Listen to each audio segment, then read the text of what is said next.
사랑하는 성도 여러분, 오늘이 4월 1일, 4월 첫 수요일입니다.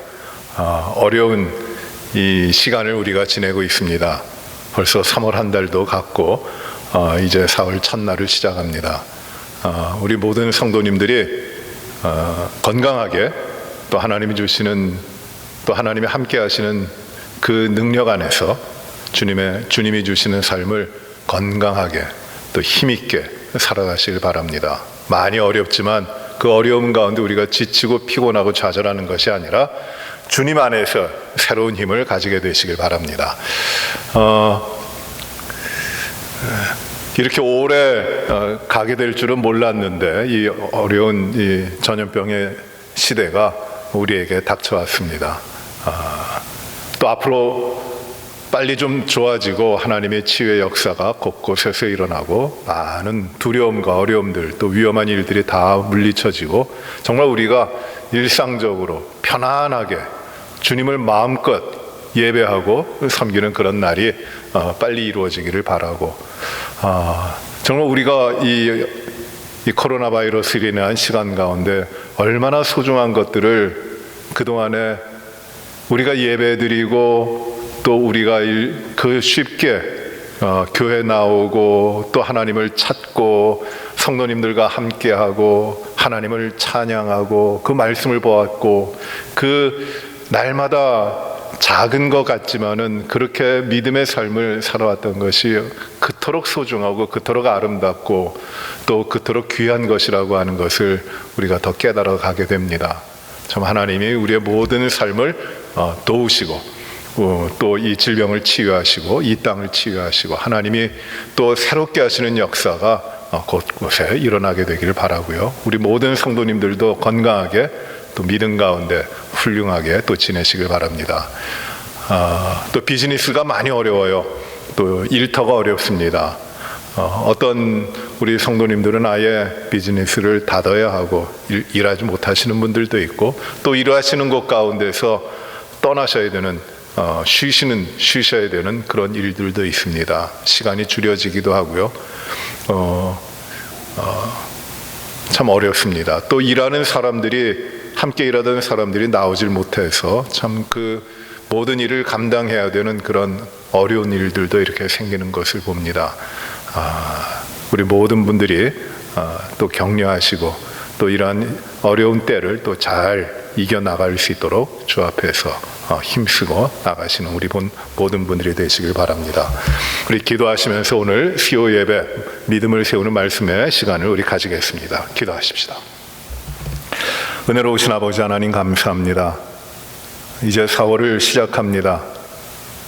아버지 하나님, 어려운 때를 저희가 살아가면서 더욱더 주님이 우리를 얼마나 사랑하시고 우리에게 가까이 계시는 하나님이심을 저희가 발견하고 그 주님 앞에 우리 자신을 더욱 힘써 구별하여 드리기를 힘씁니다. 하나님, 저희 모두에게 하나님의 크신 사랑과 은혜가 더 충만케 하여 주시길 원합니다. 도와주옵소서. 이 땅의 질병을 치료하시고 아버지 하나님, 낙심과 좌절과 그리고 닥쳐오고 어렵게 되는 우리들의 모든 삶의 상황들이 참으로 주님이 기뻐하시고 하나님의 자녀들에게 축복하시는 그 삶으로 바뀌어지게 하여 주시고 가운데 우리가 믿음으로 주님과 동행하며 주님이 주신 힘으로 승리하며 나아가도록 하나님 인도하여 주옵소서. 아버지 하나님, 저희가 이 어려운 때를 살아가지만 주님이 함께 하시고 주님이 우리를 그토록 사랑하시며 그 모든 것들을 우리의 삶에 베풀어 주셨던 것을 참 기억하고 감사를 드립니다. 작은 것 가운데도 우리에게 하나님이심을 보이시고 인도하신 하나님께 감사를 드리고 그 모든 삶을 이제 더욱더 주 앞에 모으며 주님 앞에 살아가도록 인도하여 주옵소서. 치유하시고 우리에게 평안을 주시고 우리에게 소망을 더욱 새롭게 하시어 주시옵시고 우리의 삶을 새로운 삶으로 주님을 더 의지하며 주님 앞에 신실하게 구별되어 나가는 삶으로 인도하여 주옵소서. 오늘 우리가 또 하나님의 말씀을 배우며 하나님이 어떤 분이시고 하나님 우리에게 어떻게 역사하시고 이 세상을 어떻게 통치하시는 하나님이신가 하는 것을 우리가 말씀으로 배웁니다. 하나님, 우리에게 더 이 하나님을 만나서 이 모든 만물을 창조하실 뿐만 아니라 만물을 주장하시고 인도하시고 섭리하시는 하나님이 나의 하나님 아버지요 나의 주인 되시는 하나님이심을 우리가 기쁨으로 고백하며 그 하나님과 깊이 사귐을 가질 수 있는 시간이 되게 하여 주옵소서. 예수님 이름으로 기도하옵나이다. 아멘. 우리가 지난 시간에는 하나님의 창조에 대해서 말씀을 우리가 나눴습니다. 창조에 대해서 나눴습니다. 그 창조에 대해서 우리 창조주 하나님에 대해서 정리하는 문제를 보겠습니다. 교재에 30페이지가 되는데요. 정리 문제입니다. 창조란 무엇입니까? 창조는 하나님이 모든 것을 아무것도 없는 것 가운데 하나님이 만들어내신 모든 것을 만들어내신 하나님의 사역이 창조입니다. 하나님께서 기존에 있던 무엇을 통하여 또는 무엇을 가지고 만물을 만드신 것이 아니라 아무것도 없는 것 가운데 하나님이 만물을 만들어내신 것입니다. 이것이 하나님이시니까 하시는 일이고 하나님이시니까 이루어질 수 있는 일입니다. 그래서 우리는 하나님을 창조주 하나님, 아무것도 없는 것 가운데 만물을 만들어내신 하나님으로 우리는 알고 하나님을 우리가 믿고 있습니다. 두 번째, 하나님은 세상을 꼭 창조하실 필요가 있었는가? 참 어려운 질문이고 우리의 생각으로는 이룰 수 없는 것이지만 왜 하나님이 이 만물을 창조하실 필요가 있었는가? 이런 질문을 합니다. 왜 하나님은 모든 것을 다 갖추고 계시는 자존적인 분이시고 자족적인 분이신데 하나님은 존재하실 때 다른 어떤 것에 의지하여 거기에 덧붙여서 존재하는 분이 아니시고 어떤 다른 것부터 나오신 분이 아니신 유일무이하신 하나님이시기 때문에 하나님이 과연 이 땅과 만물을 창조하실 필요가 있었겠는가에 대한 질문입니다. 하나님이 꼭 만물을 모든 것을 창조하셔야 하는 의무라든지 그 책임이라든지 그거는 없습니다. 꼭 필연적으로 이 만물을 하나님이 하셔야 된다고 하는 것도 아닙니다. 하나님께서는 꼭 창조하실 필요가 없으셨습니다. 그런데 왜? 세 번째 질문입니다. 왜 하나님의 창조의 궁극적인 목적이 무엇일까요? 하나님이 그럼 왜 창조하셨을까요?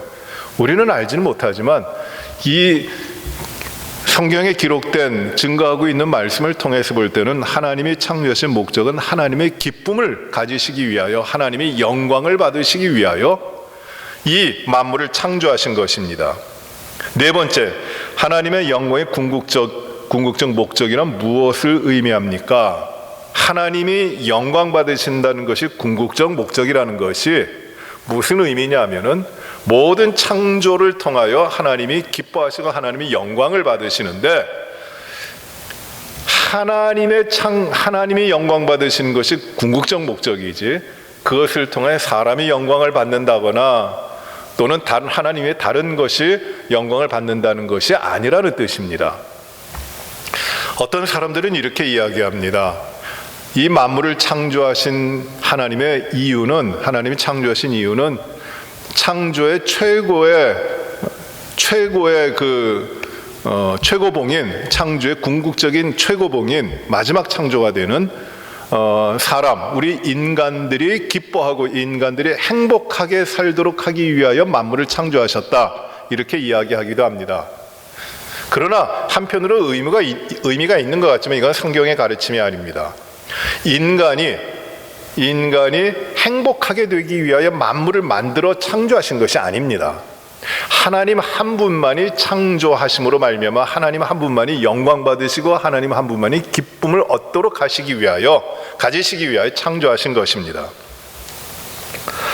창조 교리에 대한 다른 의견은 무엇인가? 이원론이라는 것을 말씀을 드렸고 또 유출론, 진화론에 대해서 말씀을 드렸습니다.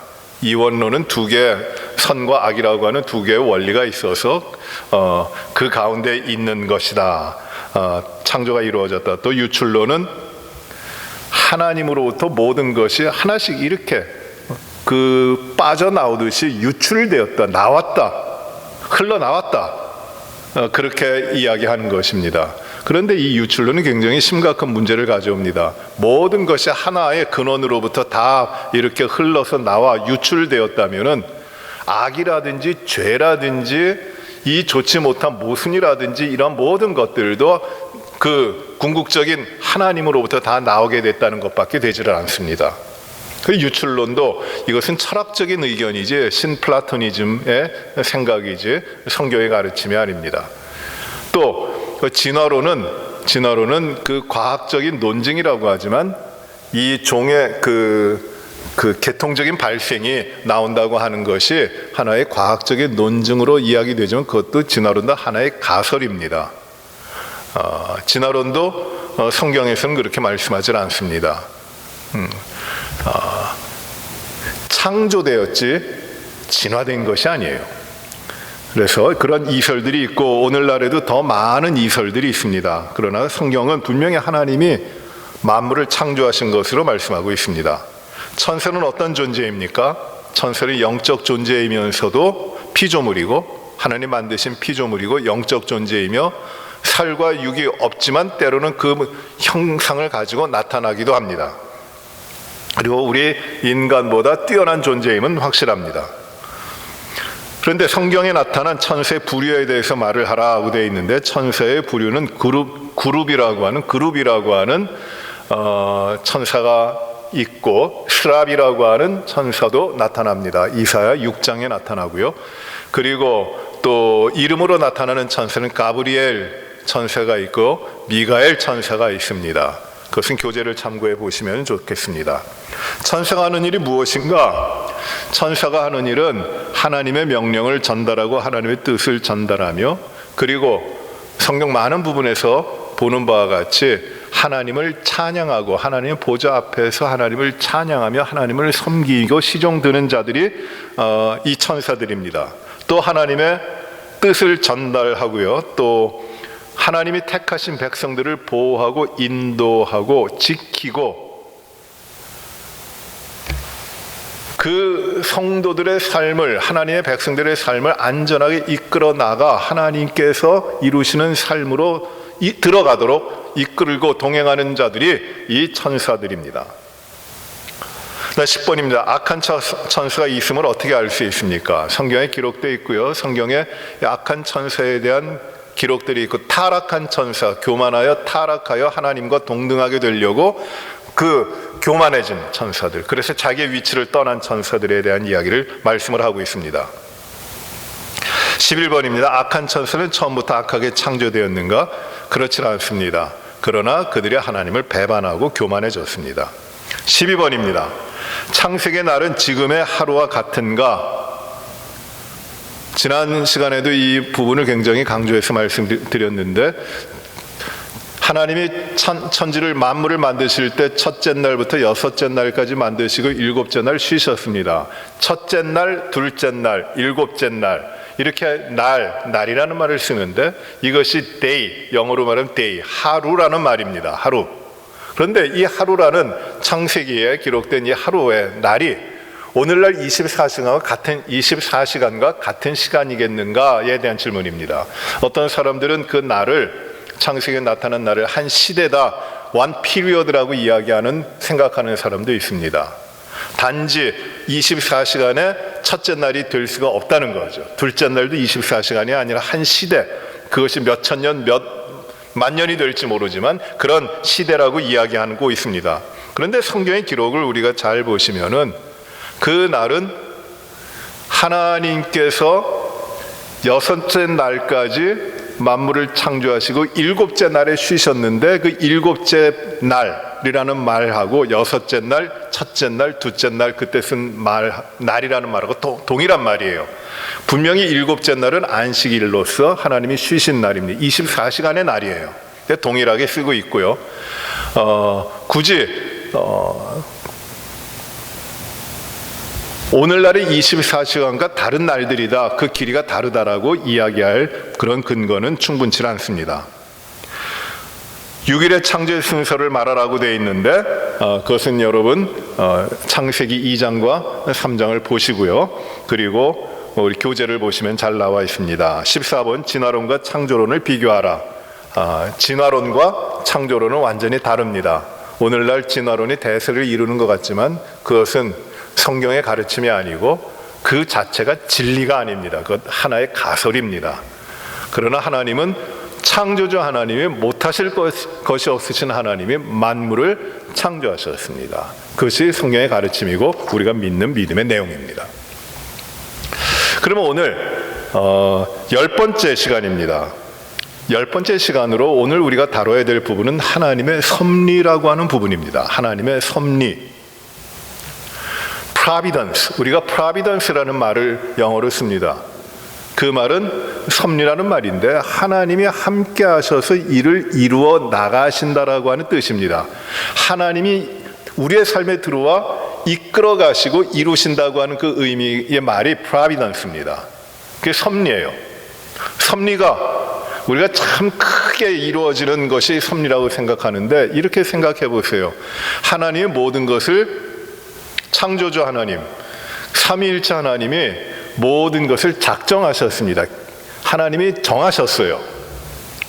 그래 하나님이 뜻을 세우시고 하나님이 정하셨는데 그 뜻대로 작정하신 대로 만물을 창조하셨습니다. 그래서 만물이 이루어졌어요. 하나님이 뜻이 만물을 창조하신 그 가운데 이루어진 겁니다. 그것이 창조의 사역이에요. 그러면 만물을 이루어 놓으셨는데 만물을 창조하셨는데 그 창조된 우주와 만물이 어떻게 이루어져 갈까요? 그 창조하신 만물과 우주의 모든 것들, 우리 사람들의 생명의 모든 것을 창조주 하나님이 간섭하셔서 지키시고 이루어 가시는 그 하나님의 역사를 가리켜 무엇이라고 하느냐면 이것이 섭리라는 것입니다. 그래서 하나님이 작정하셨고 하나님이 창조하셨기 때문에 하나님은 필연적으로 우리의 삶과 온 우주의 질서에 대해서 하나님이 섭리하고 계실 수밖에 없는 것이에요. 이것이 하나님의 섭리입니다. 교재를 보시면 이렇게 썼습니다. 하나님께서는 세상을 창조하셨을 뿐 아니라 창조하신 세상을 유지하고 계시기 때문에 자연히 창조 교리 다음에는 섭리 교리를 생각하는 것이 합당합니다. 맞죠? 섭리란 하나님께서 그의 모든 피조물을 보존하시고 세상에 발생하는 모든 사건 속에서 활동하시며 만물을 정해진 목적에 맞도록 이끄시는 하나님의 사역입니다. 여기 세 가지 중요한 개념이 나옵니다. 하나님이 창조하신 모든 것을 보존하시고 두 번째는 그 모든 사건과 그 역사의 진행과 만물의 변이 가운데 함께 하시고 그 가운데 활동하시고 세 번째는 그 만물을 창조하시고자 하신 그 목적에 맞게끔 그 모든 것을 인도해 가시는 하나님이시다. 이것이 하나님의 섭리입니다. 창조하신 그 가운데 창조물을 보존하시고 함께 활동하시고 그리고 목적에 맞도록 인도해 가시는 것, 그것이 하나님의 섭리의 세 가지입니다. 이것을 어떻게 설명하느냐 하면 첫째, 하나님이 이 모든 것을 지키시고 보존하시는 것, 그것은 하나님께서 존재에 대한 사역으로 이야기하고 그리고 하나님께서 사건 속에서 활동하시는 것을 하나님의 활동에 대한 사역으로 이해하고 그리고 세 번째, 그 목적에 맞게끔 인도해 가시는 사역을 하나님의 목적에 맞는 섭리라고 이야기하는 겁니다. 그럼 이 세 가지 요소를 보겠습니다. 첫 번째, 보존하는 것, 만물을 지키시고 보존하는 것입니다. Divine Preservation이라고 영어로는 씁니다. 보존하시는 것이 하나님이 보존하시는 것입니다. 하나님이 이 보존하시는 것은 하나님께서 만물을 유지하시는 하나님의 계속적인 사역입니다. 만들어 놓으신 만물을 하나님께서 유지하도록 하시는 것이에요. 보존하고 계십니다. 세상은 별개의 존재로 하나님의 한 부분은 아닙니다. 하나님과 뚝 떨어져서 하나님과 분리된 존재로 만물이 존재하는 것이 아닙니다. 하나님 안에서 언제든지 존재할 수밖에 없는 겁니다. 하나님이 다스리시는 그 가운데 존재할 수밖에 없는 겁니다. 하나님이 지키시고 하나님이 보존하시는 가운데 만물은 있을 수밖에 없는 겁니다. 그래서 창조하신 하나님이 만물을 지키고 계세요. 이것이 섭리하시는 겁니다. 그래서 세상은 만물을 존재케 하시고 활동케 하시는 하나님의 권능의 계속적인 행사를 통해서 하나님의 계속적인 섭리하심을 통해서 유지되는 것이에요. 거기 성경 구절이 시편과 느헤미야와 사도행전과 골로새서입니다. 골로새서, 그리고 히브리서의 말씀으로 나와 있습니다. 두 번째 하나님의 섭리는 어떤 것이냐면 하나님께서 협력하시는 것이에요. 협력, 이게 굉장히 어려운 단어인데 concurrence라고 했는데 이 말은 무엇이냐면 하나님이 이 만물을 섭리하시는 가운데 홀로 모든 것을 섭리하시면서도 동시에 피조물 인간과 어떤 부분에서는 함께 하시는 부분이 있다라는 것을 말씀하고 있는 겁니다. 협력하십니다. 협력이란 하나님께서 그의 모든 피조물과 협력하시며 피조물로 하여금 그들이 해야 할 일을 행하도록 역사하시는 하나님의 사역입니다. 모든 만물을 다 창조하셔서 기계적으로 다 돌아가게 하신 것이 아니라 착착착 모든 것이 다 돌아가도록 그것을 만들어 놓으신 것이 아니라 우리 인간이 하나님이 지으신 피조물로서 그 자기의 그 의지에 따라서 또는 어떤 그 방향을 가지고 일을 하고 살아가도록 하는데 그것이 하나님께서는 그 하나님의 목적과 하나님의 질서, 하나님의 구조에 벗어나지 않도록 하나님께서 섭리하고 계시다는 것이에요. 이거 굉장히 어려운 대목입니다.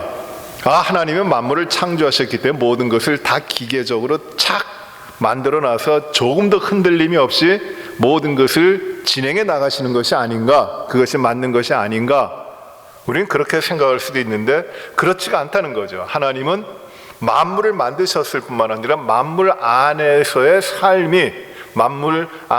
삶이 그 가운데 있는 의지와 그 가운데 결정할 수 있는 방향을 따라서 살아가도록 하시되 그 모든 것이 위에서 초월적으로 하나님께서 역사하심으로 말미암아 하나님의 뜻에 벗어나지 아니하도록 하나님이 피조물과 연합하여 동역하시는 그 사역을 가리켜 그 협력이라고 말을 하는 것입니다.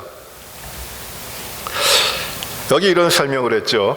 이것은 세계 속에 자연력과 인간의 의지와 같은 실제적인 제2의 원인들이 있다는 것을 의미합니다. 이 원인들이 하나님과 떨어져서 일할 수 없는 것을 주장하는 것이지만 이 원인들이 독자적으로 모든 걸 이룰 수 있는 것은 아니에요. 하나님과 항상 같이 있는 것이지만 하나님께서는 피조물의 선악간의 모든 행위까지라도 다 그 위에서 간섭하시고 섭리하시는 분이세요. 그래서 하나님께서는 피조물을 행동하도록 자극시키시고 순간순간마다 그들의 행동에 함께해 주십니다. 그리하여 우리 인간이 자유의지를 가지고 어떤 의지를 가지고 자기의 것을 할 수도 있는데 하도록 하는데 하나님은 그 의지를 주장하셔서 그가 하나님의 선한 일을 행하도록 하고 하나님의 기뻐하시는 질서를 따르도록 하도록 이렇게 섭리해 가시는 하나님의 역사가 있다는 겁니다. 하나님이 모든 섭리의 모든 운행의 제1원인이라면 인간과 다른 피조물들의 그 역사를 무엇이라고 이야기할 수 있냐면 제2원인입니다.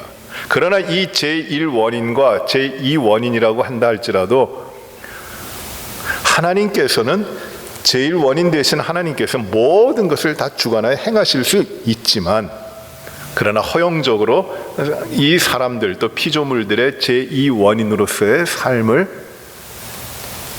허용하셨다는 것이에요. 그러나 하나님의 그 제1원인적인 섭리가 제2원인이 없이 이루어질 수 있다 이런 건 아니에요. 여기 설명을 이렇게 했는데 말이 마차를 끄는데 그 말이 두 마리의 말이 마차를 끄는데 한 마리가 없기 때문에 그 마차가 잘못되어 간다. 그래서 두 마리가 꼭 필요하다는 의미에서 제1원인과 제2원인이란 말은 아닙니다.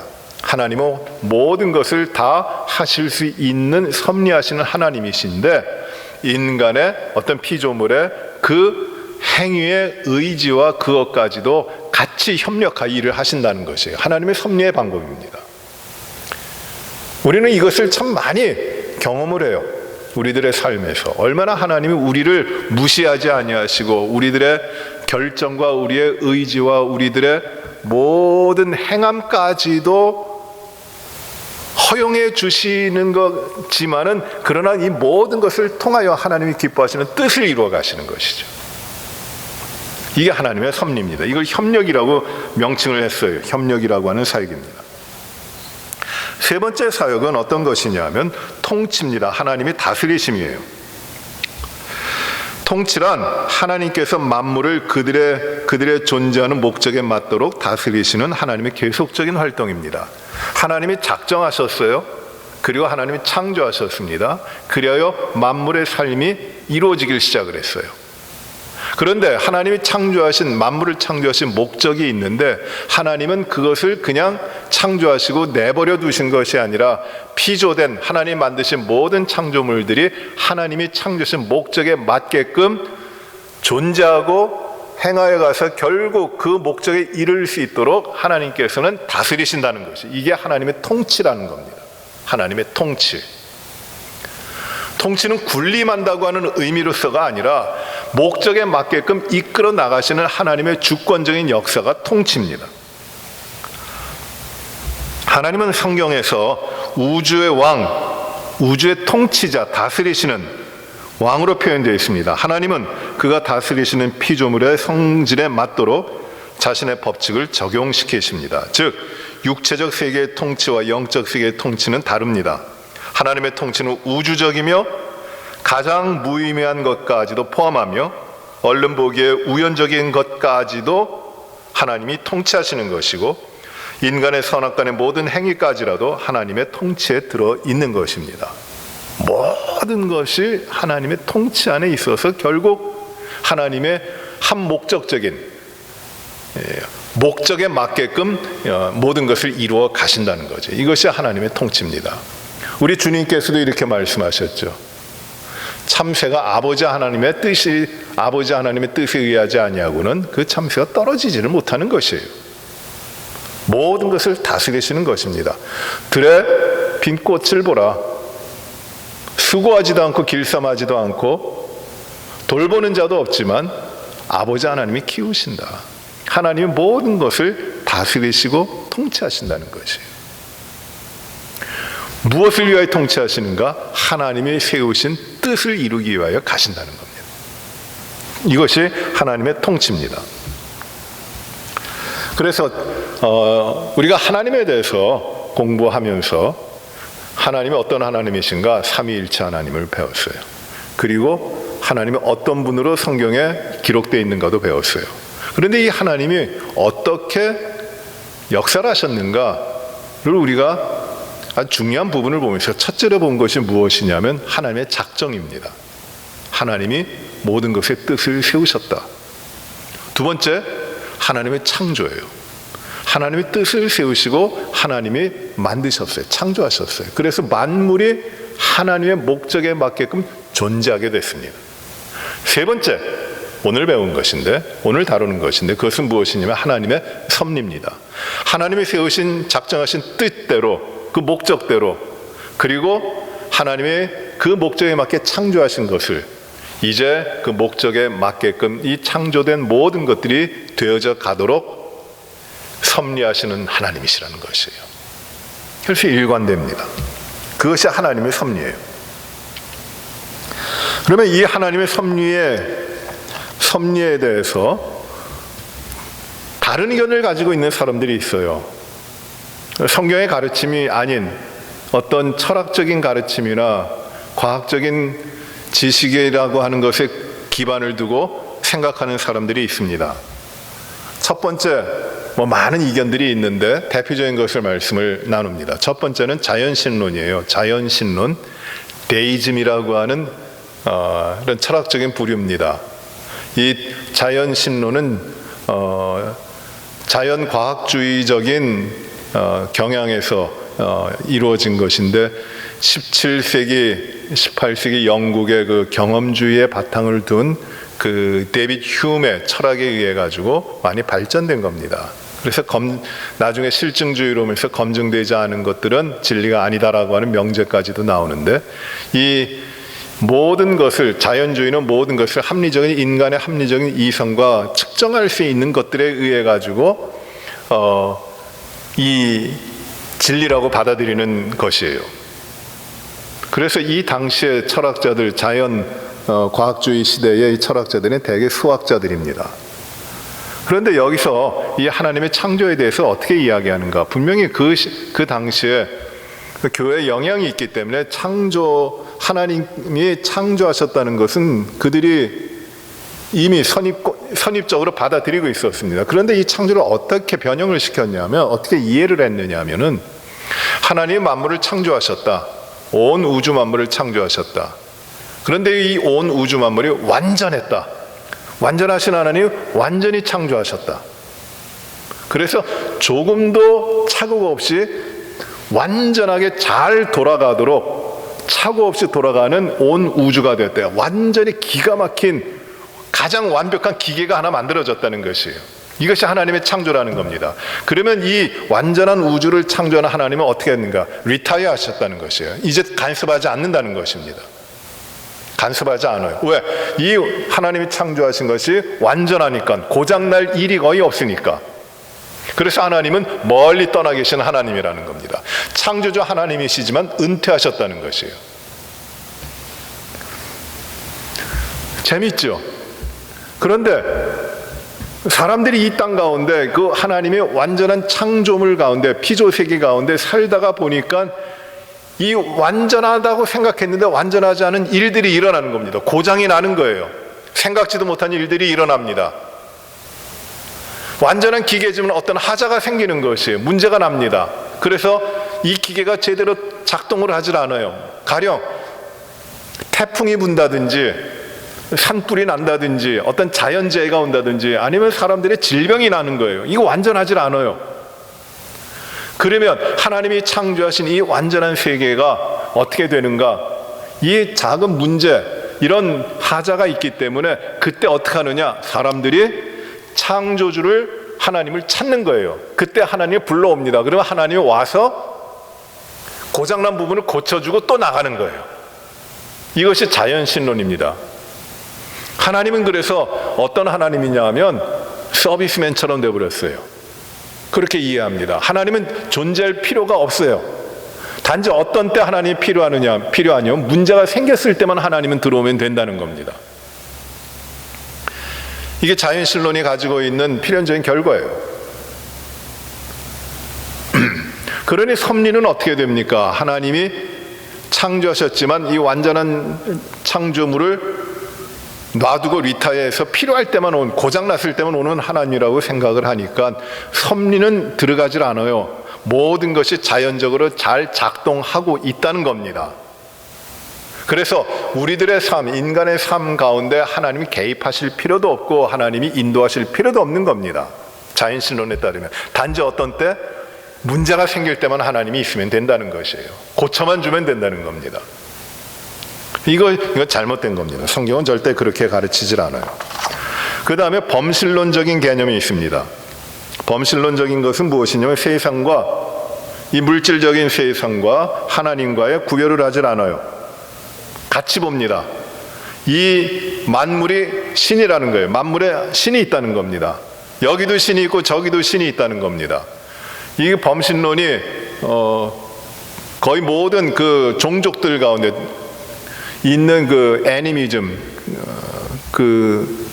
애니미즘, 그러니까 모든 것 가운데 영이 있다고 하는 그런 믿음의 체계랑 비슷합니다. 어디든지 신이 있고 모든 것이 신이라는 것이에요. 이게 범신론입니다. 신들이 굉장히 많아요. 그래서 이 세계의 움직임은 어떻게 되느냐 하면 이 신들이 움직인다는 것이에요. 모든 것이 여기저기 있는 모든 것 가운데 있는 신들이 움직임으로 말미암아 일어난다고 하는 것입니다. 이것이 범신론입니다. 그래서 사람들이 들어갈 계제가 없어요.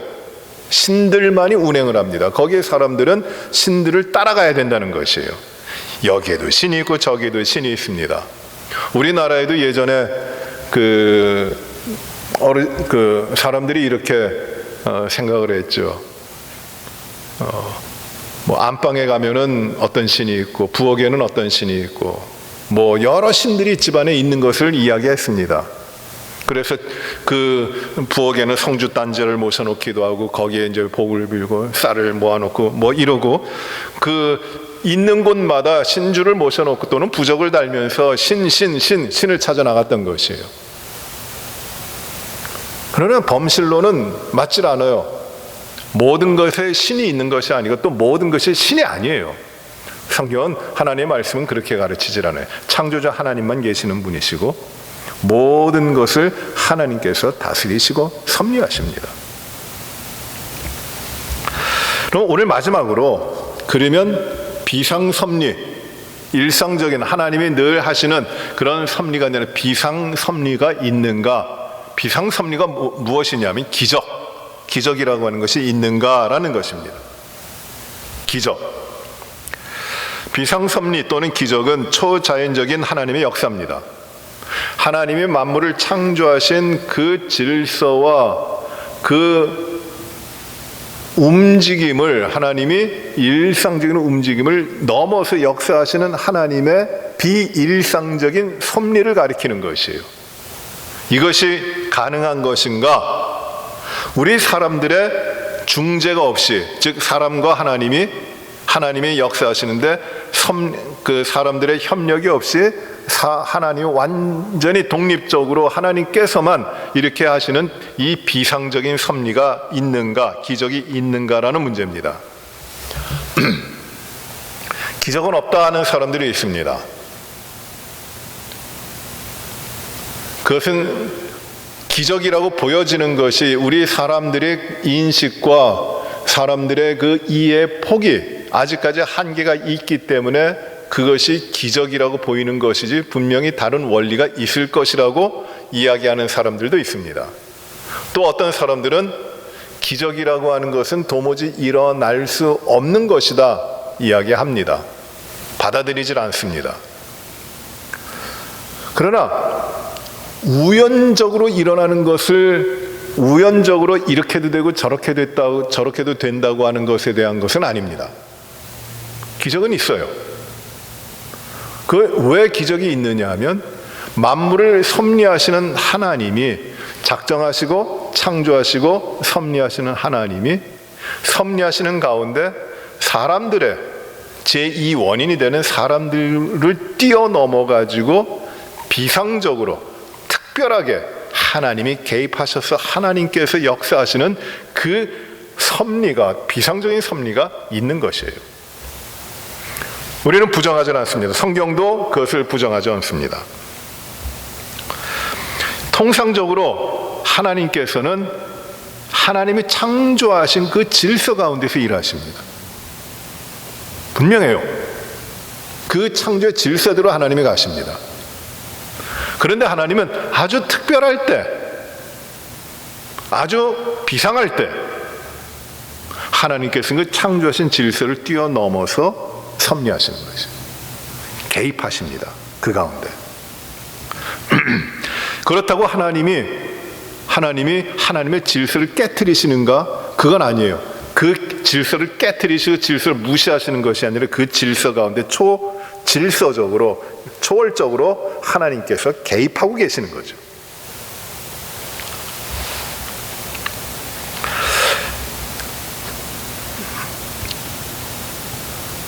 하나님의 창조하신 질서를 혼란시키는 것이 아닙니다. 하나님 분명히 창조하신 질서를 이루어 가십니다. 그러나 특별한 때 하나님께서는 비상적으로 하나님께서는 직접적으로 섭리하시는 개입을 하시는 것이 이것이 비상섭리이고 그리고 이것을 우리는 기적이라고 이야기합니다. 기적. 이 현대주의자들은, 자유주의자들은, 또는 신학적으로 이야기할 때 진보주의자들은 이 기적에 대한 것을 받아들이질 못합니다. 왜? 기적은 일어날 수 없는 것이기 때문입니다. 기적이 어떻게 일어날 수 있습니까? 안 된다는 것이에요. 예수님이 오병이의 기적을 베푸셨어요. 오병이의 기적이 어떻게 일어날 수 있습니까? 물고기 2마리와 보리떡 5개가 물질로 돼 있는 것인데 한정되어 있는 물질을 통하여 거의 무한정적으로 물질의 배가가 이루어질 수 있는 것이 어떤 자연 법칙 가운데 있을 수 있냐는 것이에요. 불가능하다는 겁니다. 성경의 오병이의 기적이 사복음서에 다 기록되어 있지만은 이것은 불가능한 것이다. 있을 수 없는 일이다. 그래서 이 성경에 기록된 이 오병이어의 기적은 실제적으로 기적이 일어난 것이 아니라 어떤 감화를 받은 성경에 기록한 사람들이 주님의 가르침을 듣고 감화를 받아 그것을 시적으로 또는 다른 문학적으로 또는 비유적으로 기록해 놓아 우리에게 남겨진 것이 기적의 모습으로 나타난 것이다. 기록되어 있는 것이다. 이렇게 이해를 합니다. 심지어는 이렇게 이야기합니다. 오병이 기적은 실제로 일어난 것이 아니라 그 베세다 광야에 수많은 사람들이 예수님의 말씀을 듣기 위해 모였는데 이제 해가 저물어 날이 저물어 갈 때 예수님께서 그들이 굶주리는 것을 보시고 이제 먹을 걸 이야기하실 때 그들은 각자 집에서 나올 때 도시락을 가지고 왔지만 그러나 자기 것만 가지고 있었는데 예수님이 그 말씀을 하시니까 이제 마음에 찔린 어린아이가 물고기 2마리에 보리떡 5개를 가지고 왔을 때 그들이 마음에 찔림을 받아가지고 자신이 가지고 왔던 도시락을 음식을 다 내놨다. 그래서 나누어 먹었다. 그렇게 먹으니까 12광주리에 그 부스러기를 담을 수 있었다. 그러니까 기적이 일어난 것이 아니라 마음에 감화가 있었다. 그래, 그런 행동이 나타났다. 그렇게 표현이 된 거라고 이야기하고 있어요. 그러나 그렇지 않아요.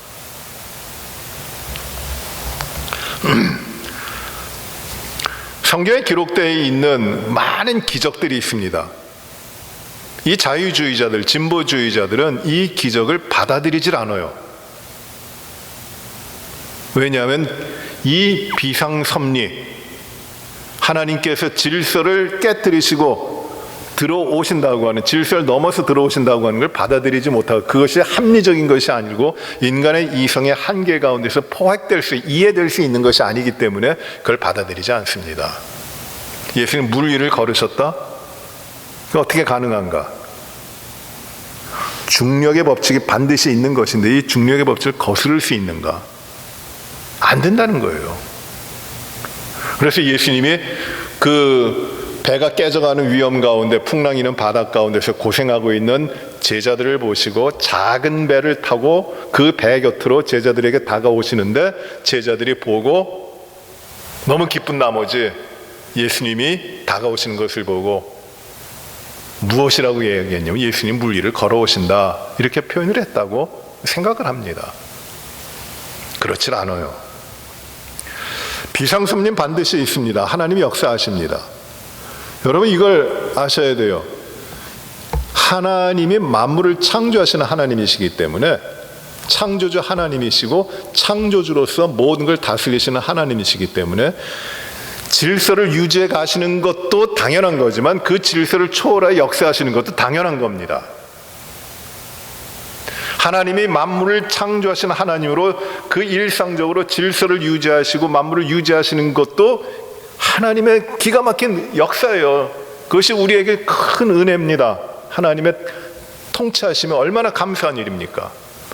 그리고 또 그 일상적인 하나님의 질서를 유지하시는 그걸 뛰어넘어서 초월적으로 하나님이 우리들의 삶에 들어오셔서 하나님만의 역사를 이루시는 이 비상섭리, 즉 기적이 하나님이시기 때문에 있을 수 있는 것이에요. 일어나는 것입니다. 오늘도 그 기적은 하나님께서 일으켜 주십니다.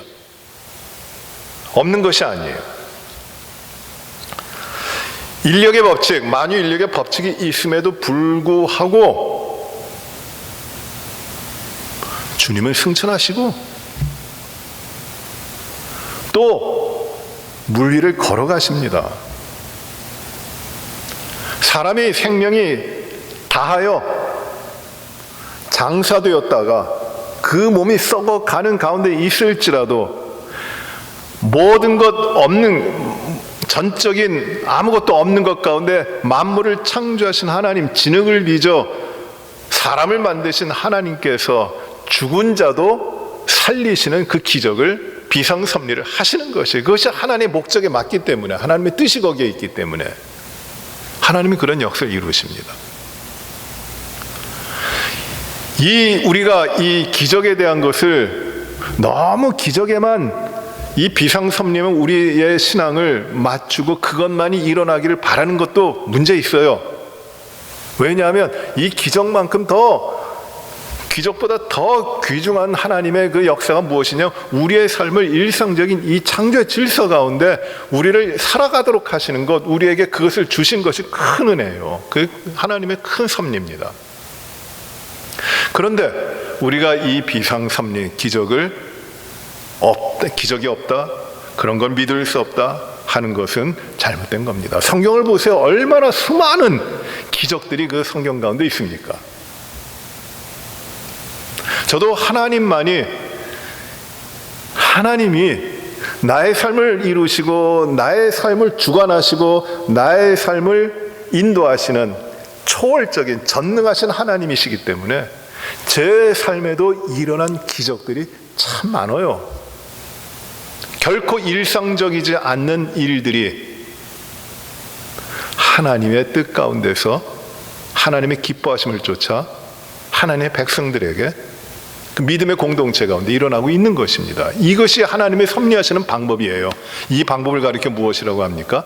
비상섭리요 기적이라고 하는 겁니다. 오늘 우리가 하나님의 섭리에 대해서 공부를 했는데, 하나님 우리를 다스리십니다. 우리를 인도하십니다. 하나님의 목적에 맞게끔 하나님이 창조하신 모든 것들을 인도해 가십니다. 그래서 우리는 이 하나님을 신뢰하고 하나님을 더욱더 알고 하나님 안에서 하나님의 인도하심을 쫓아서 살아가는 것이에요. 우리는 하나님이 우리의 삶은 하나님 붙들고 계십니다. 하나님이 인도해 가고 계십니다. 그분이 하나님이세요. 창조하시고 우리를 버려두신 것이 아니라 창조하셨을 뿐만 아니라 그리고 그 예수 그리스도의 보혈로 우리의 죄를 씻어 우리를 하나님의 자녀로 만들어 주셨을 뿐만 아니라 우리의 삶을 흐트러지지 아니하도록 우리의 삶이 하나님의 목적에 맞게끔 가도록 섭리해 가시고 인도해 가십니다. 어려운 일을 당하더라도 우리는 하나님이 붙들어 하나님의 섭리 가운데 우리들의 삶을 살게 되는 것이에요. 모든 것이 하나님의 섭리가 아닌 것이 없습니다. 우리가 이 하나님이 이 섭리하시고 우리의 모든 것을 공급하시고 인도하시고 가장 좋은 것을 주시는 하나님이심을 믿고 우리가 하나님 앞에서 우리의 삶을 더 구별되이 더 정결하게 신뢰하며 나가야 됩니다.